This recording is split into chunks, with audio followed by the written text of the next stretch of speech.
Bollywood internet screen. ये movie release हुई थी ईयर 2012 में। IMDb पे इसकी रेटिंग है 6.8%। 83% लोगों ने इसको पसंद किया। एडन, ये एक रियल बेस्ड स्टोरी है। जो एक साउथ कोरियन लड़की, जब वो US आई तो उसको किडनैप कर लिया गया था। होप सो आप मेरे चैनल पे नए होंगे, मेरे चैनल को सब्सक्राइब करें, बेल नोटिफिकेशन को दबा दें ताकि आपको आने वाली मजीद इंटरटेनिंग थ्रिलर और हॉरर मूवीज मिलती रहे और आप इंजॉय कर सकें। तो इस फिल्म को आगाज करते हैं। इस फिल्म के स्टार्ट में हमें एक लड़की जे दिखाई जाती है जो इसकी हाथों को रस्सियों से बांधा होता है। वो गाड़ी की डिग्गी में होती है और कोशिश कर रही होती है अपने हाथों को खोलने की और चला रही होती है। वहां पर पास खड़ा एक किडनैपर जो सिगरेट पी रहा होता है और थोड़ी देर बाद डिग्गी को बंद कर देता है। फिर फिल्म एक दिन पहले चली जाती है इस सीन से। वहां पर टीनेजर जे को दिखाया जाता है। ये ईयर 1994 होता है। जे अपने फादर का रेस्टोरेंट चलाती है। वहां उसकी दोस्त एबी भी होती है। वो मिलकर सिगरेट पीते होते हैं। एबी उसे एक कार्ड दिखाती है फेक बार में एंट्रेंस के लिए। इसी दौरान जे के फादर उनको देख लेते हैं और वहां आ जाती हैं। जे के फादर को ये पता चलता है कि जे सिगरेट पीती है। वो आपस में कुछ बात करते हैं क्योंकि उनका आपस में बहुत अच्छा एक रिलेशन होता है। वो अपनी बेटी को एक अंगूठी देते हैं। जे वो अंगूठी पहन लेती है। उसके बाद अगले सीन में दिखाया जाता है जे और एबी रात में बार में इंजॉय कर रहे होते हैं क्योंकि बिल्कुल ये एक उसके लिए नई फीलिंग होती है जे के लिए। वहां उसे एक क्यूट सा लड़का नजर आता है फायर फाइटर के लिबास में। जे कोशिश करती है उसकी तरफ जाने और उससे बात करने की। उसकी फ्रेंड भी उसको इनकरेज करती है। उसके बाद जे उसके पास जाती है। वो एक ग्लास वाइन पीते हैं और वो दोनों फिर बाहर जाते हैं, गाड़ी में बैठते हैं और उसको वो लिफ्ट देता है। बातें करते हुए गाड़ी में जब जे एक जगह पर रोकता है तो फायर फाइटर कोशिश करता है जे के करीब आने का। जे उसको मना करती है। फायर फाइटर गुस्से में नाराज होकर नीचे उतर के पिछली गाड़ी में जाके कुछ बात करना शुरू कर देता है। वहां से जे की नजर पड़ती है फायर फाइटर की गाड़ी के अंदर। वहां उसको बहुत सारे फेक कपड़े नजर आते हैं, यूनिफॉर्म्स।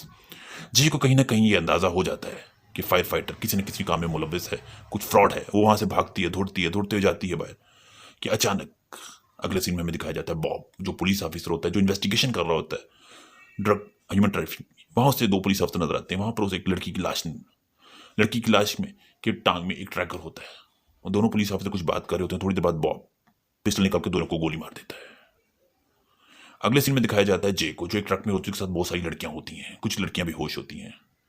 थोड़ी ही देर के बाद अचानक ट्रक रुकता है और ट्रक का दरवाजा खोल दिया जाता है। वहां से जे को लेकर एक नर्सिंग वेयर हाउस में लिया जाता है। वहां एक नर्स उसका इलाज करती है। उसको कुछ इंजेक्ट करने की कोशिश कर रही है, उसको कुछ ट्रीट किया जा रहा होता है। जे बेहोश हो जाती है। थोड़ी देर के बाद जब जे को होश आता है तो वो देखती है एक वेयर हाउस। सब कुछ बहुत अजीब सा होता है। बंकर में बहुत सारी लड़कियां। ये अजीब सा वेयर हाउस और वहां पर लड़कियों ने बहुत अजीब से लिबास पहने होते हैं। सब लड़कियों को लाइन अप किया जाता है। वोगो जो इस वेयर हाउस का इंचार्ज होता है और बॉब भी वहां पर होता है, जो एक पुलिस ऑफिसर पिछले सीन में दिखाया जाता है, लॉरा। बॉब सबको लड़कियों को कैट देता है। सब लड़कियों को गिफ्ट मिलने के बाद जब बारी बारी अपना गिफ्ट लेती हैं तो वहां जे नहीं होती। तो बॉब जे के पास जाता है कि तुम्हें इस हालात की आदत डालनी पड़ेगी, इस माहौल को अडॉप्ट करना पड़ेगा।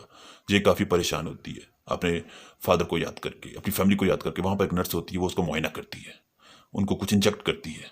उसके बाद जब सब लड़कियां अपने कैट्स के साथ खेल रही होती हैं तो जे काफ़ी हैरान और परेशान होकर सब लड़कियों को देख रही होती है। सब लड़कियां बहुत यंग, कुछ बड़ी भी होती हैं उम्र की। वहाँ वोगो आता है।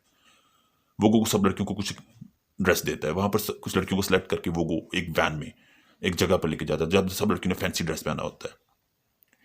सब लड़कियों को जब वहां पर लेके जाके एक जगह पर डांस, ताकि वो अपने कस्टमर को सर्विस दे सकें और सेटिस्फाई कर सकें। ये सब बहुत नया होता है जे के लिए और जे काफी काफी काफी डरी होती है। उसके बाद ये नया एक्सपीरियंस जे को परेशान कौन होता है और वो अपनी फ्रेंड परसला के साथ आके इसको शेयर करती है और काफी रोती है, काफी सैड होती है अपने फादर को याद करके। उसके बाद वो जे को लेके एक क्लाइंट के पास जाता है, क्लाइंट जिसका नाम जॉन होता है। उसके बाद वोगो जो ड्रग एडिक्ट होता है वो वॉशरूम में जाके ड्रग ले रहा होता है कि इसी दौरान वोगो की आवाज आती है एक चीख की। जब वोगो वहां पर जाता है तो वहां जॉन लेटा होता है, जो अपने प्राइवेट पार्ट को उसने पकड़ा होता है। लेकिन वहां पर जे नहीं होती। जे जिसका नाम अब एडन है, एडन भाग रही होती है। दौड़ते दौड़ते वो एक फार्म हाउस पे जाती है। वहां बहुत सारे लोग बैठे होते हैं। लोगों को वो कहता है मैं एक पुलिस ऑफिसर हूँ और ये मैं इसको पकड़ रहा हूँ, ये मुजरिम है, ये यहाँ से दौड़ रही थी, ये एक ड्रग एडिक्ट है। उसके बाद वो उसको लेकर वापस ले आता है और वहां पर उसको पनिश किया जाता है। एडन को एक बर्फ के बाउल में डाल दिया जाता है और उसको पनिश किया जा रहा होता है। उसके बाद बॉब भी वहां पर आ जाता है, तो काफी गुस्सा करता है वोगो पर इस तमाम इंसिडेंट के बाद। वो काफी चलाता है जो वोगो को पसंद नहीं आता। उसके बाद लड़कियों को एज इट इज तमाम किस्म की ट्रीटमेंट दी जाती है, नर्स की तरफ से इंजेक्ट किया जाता है। वहां पर फिर एक सीन में दिखाया जाता है एडन जो अपनी फ्रेंड पर्सला के साथ बैठी होती है। वो कहती है मैं एक टीनेजर हूँ। वो आपस में बात ही कर रहे होते हैं और पर्सला उसको कुछ अपनी बात की चीज बता रही होती है। सामने लॉरा जो एडन की फादर की एक रिंग उसको नजर आती है जो उसने लारा के हाथ में होती है। इसी दौरान एक बंदा वहां पर आता है, इन दोनों को बात करते हुए देखता है और वो पर्सला को जोर से हिट करता है। उसके बाद अगले सीन में एडन और सब लड़कियों को एक जगह पर लेके जाया जाता है जो स्ट्रीट बार लगता है, डांस बार। वहां पर जो एडन होती है वो चाइनीज कपड़े यानी कि चाइनीज मलबूसात में होती है और एक चाइनीज गर्ल बनी होती है। अब एडन काफी एक्सपर्ट हो चुकी होती है तमाम चीजों को, वो अच्छे से ऑब्जर्व कर रही होती है। उसके बाद वो वापसी पर अपने सैंडल का हील निकाल लेती है और वो रात में जब सब लोग सो जाते हैं तो एडन लॉरा पर हमला करती है। वो लॉरा को जोर से हिट करती है जिसकी वजह से सब जाग जाते हैं। उनको फाइट करते हुए देखते हुए सब लोग इसको पकड़ लेते हैं। वहां पर एडन वोगो काफी गुस्सा करता है एडन पर। फिर वोगो एक अंगूठी कहता है एडन को ये तुम अपने माउथ में लो, उसको पनिश कर रहा होता है। वहां पर एडन वोगो को कहती है तमाम लड़कियां तुम्हें पसंद नहीं करती और तुम्हारे बारे में बात करती है कि तुम एक ड्रग एडिक्ट हो। ये वो मोमेंट था जब एडन कोशिश करती है वोगो के करीब आने की इमोशनली। और उसके बाद वोगो उससे कहता है कि ठीक है। अगले सीन में दिखाया जाता है सब लड़कियों को एक पार्टी में। वहां पर वोगो और जो उस पार्टी का होस्ट होता है उसके आपस में लड़ाई हो जाती है। वोगो पिस्टल निकाल लेता है और होस्ट के साथ उसकी बात पे लड़ाई होती है कुछ पेमेंट के मामले में वहां पर। उसके बाद अगले सीन में दिखाया जाता है एडन वापस आती है। एडन अपनी अंगूठी, वो रिंग जो उसके फादर ने दी होती है, वो काफी इमोशनली उसके साथ कनेक्ट होती है। वो उसकी फैमिली की यादें होती हैं जिससे जुड़ी होती हैं। वो अपनी रिंग को वापस लेती है। उसके बाद अगले सीन में तमाम लड़कियों को लाइन अप किया जाता है। अब वोगो जो एडन के कहीं ना कहीं बहुत करीब आ चुका होता है वो एडन को लेकर अपने घर आ जाता है और इसी दौरान एडन देखती है उसकी पुरानी फोटोज जिसमें वो ही लड़का फाइव फाइटर उसके साथ होता है जिसने उसको इस काम में फंसाया था। अब क्योंकि वोगो तमाम चीज़ों को डील कर रहा होता है, वेयर हाउस को भी देख रहा होता है और तमाम मामलात को देख रहा होता है।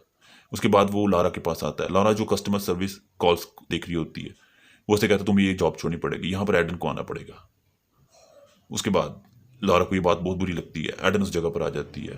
कहीं ना कहीं वोगो एडन के बहुत करीब आ चुका होता है। फिर नर्स ट्रीटमेंट करती है। अगले सीन में दिखाया जाता है वो बॉब जो एक सेमिनार में होता है ह्यूमन ट्रैफिक के बारे में, वो बता रहा होता है इस तमाम मामलात के बारे में। वहां पर एक पुलिस ऑफिसर और आ जाता है। उस पुलिस ऑफिसर को कहीं ना कहीं बॉब पर शक होता है। वो उसे कहता है कि उस इंसिडेंट के बारे में जहां तुम दो पुलिस ऑफिसर मारे गए थे, उस लड़की के पैर में ट्रैकर था और कहीं ना कहीं हम मुजरिम के बहुत करीब पहुंच सकते थे।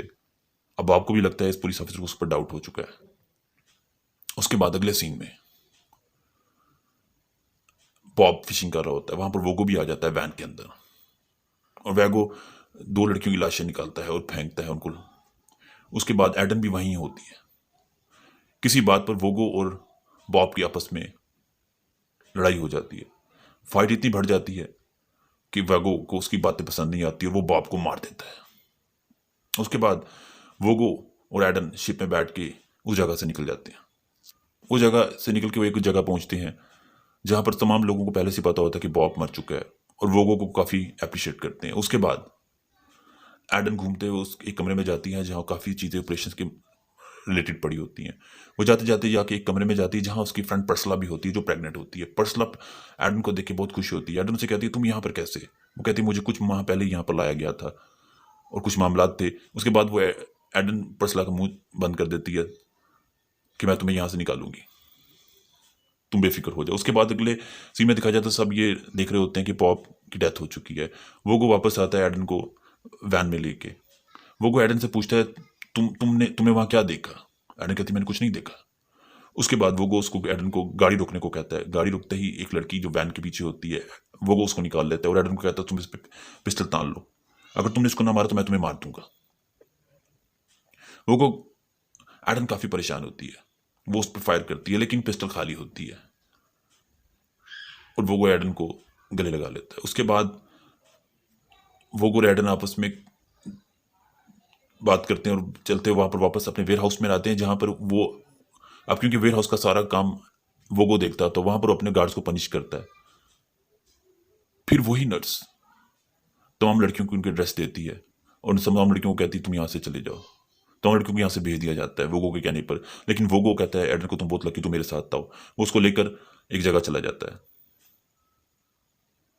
वहां पर एडन काफी अजीब सा महसूस कर रही होती है। उसके बाद वोगो थोड़ी देर बाद क्योंकि ड्रग के लिए वॉशरूम जाता है तो वो एडन किचन में जाके स्प्रे लेती है और वोगो के इंजेक्शन में मिला देती है। उसके बाद वो इंजेक्ट करने के बाद वोगो बेहोश हो जाता है। एडन वहां से उठती है और भाग जाती है और मजीद इंजेक्शन वहां से कलेक्ट कर लेती है। उसके बाद वो अपना ट्रैक्टर भी उतार देती है और ट्रैक्टर को उतारने के बाद अब उसको कोई ट्रैक नहीं कर पाएगा और उसी जगह पहुंची जहां उसकी फ्रेंड परसला होती है। वो उस बंदे को कहती है कि तुम कितने पैसे तुम्हें चाहिए, तुम परसला को आज़ाद कर दो, लेकिन वो बंदा नहीं मानता। उसके बाद वो उसको वही इंजेक्शन वायरस वाला देती है। उसके बाद वो परसला को लेती है और वहां से चली जाती है। फिर वो एक जगह आते हैं जहां पे फोन बूथ होता है। पहली बार जे अपना नाम सुनती है, जे कि जो इसका नाम अब एडन होता है। वो काफी इमोशनल हो जाती है अपनी फादर की आवाज सुन के, काफी ज्यादा अपनी पुरानी यादों में चली जाती है, अपनी फैमिली की यादों में।